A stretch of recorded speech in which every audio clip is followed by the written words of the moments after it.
Commençons par le vase, le contenant. Comme vase, comme instrument dans la nouvelle création, nous ne sommes pas quelque chose de récent qui n'a jamais existé. Le vase de la nouvelle création, c'est notre esprit, une vieille chose qui a été ramenée à la vie. Avec la chute, l'esprit de l'homme avait perdu le contact avec Dieu. Le résultat avait été la mort spirituelle. L'activité essentielle de la nouvelle création est de ramener l'esprit humain de la mort spirituelle à la vie. Mais c'est le même esprit.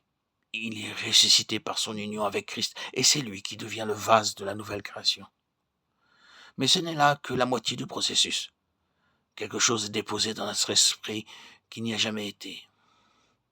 Une vie. Et une vie qui n'est pas un simple renouveau, mais qui est nouvelle, récente, absolument inédite pour nous.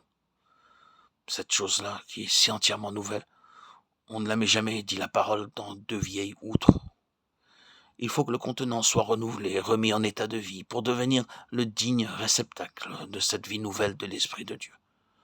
Ce sont donc là les deux aspects de la nouvelle création. D'une part, quelque chose qui est fait au vase, et d'autre part, quelque chose qui est mis dans le vase. Or, il y a là un principe auquel Dieu s'est lié et qui l'inspire dans tout ce qu'il fait. Sous quelque angle qu'on considère son activité, on peut en observer l'application. Quand Dieu fait une œuvre nouvelle, il ne l'édifie jamais sur de vieilles fondations. S'il entreprend quelque chose de neuf, il ne prend pas ses matériaux dans le vieux stock, il lui faut un renouvellement complet. Dieu ne met pas sa vie, son vin nouveau, dans de vieilles outres. Ce principe se trouve appliqué dans le domaine de la vérité évangélique, autant que dans n'importe quel autre. Prenez par exemple telle ou telle vérité doctrinale retrouvée par l'Église grâce à une vraie révélation de Dieu. À ce moment-là, c'est une réalité toute palpitante de la vie du Saint-Esprit. Les générations suivantes pourront bien adopter cette doctrine, essayer d'en tirer le meilleur parti possible, mais cette adhésion officielle à une vérité doctrinale, simplement parce qu'elle a fait ses preuves, demeurera stérile si elle n'est pas accompagnée d'un vrai renouveau dans l'expérience de ceux qui l'adoptent. C'est justement là, hélas, que tant d'erreurs ont été commises. Telle grande réalité spirituelle qui, un jour, retrouva sa place dans l'Église fut adoptée par les générations postérieures d'une façon toute objective, sans que les bénéficiaires d'une telle succession entassent eux-mêmes dans la réalité de la chose et dans son expérience vivante, ce qui est capital.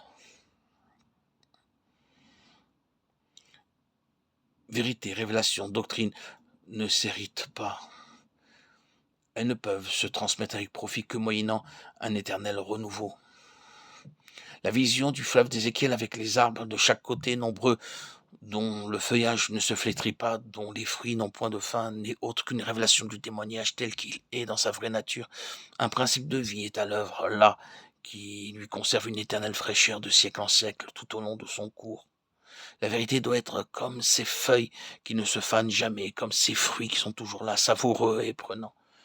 La doctrine, malheureusement, n'a pas toujours cet attrait-là. Or, si elle ne l'a pas, son élément essentiel s'en est allé, cette nouveauté spécifique, cette fraîcheur éternelle de ce qui est de Dieu.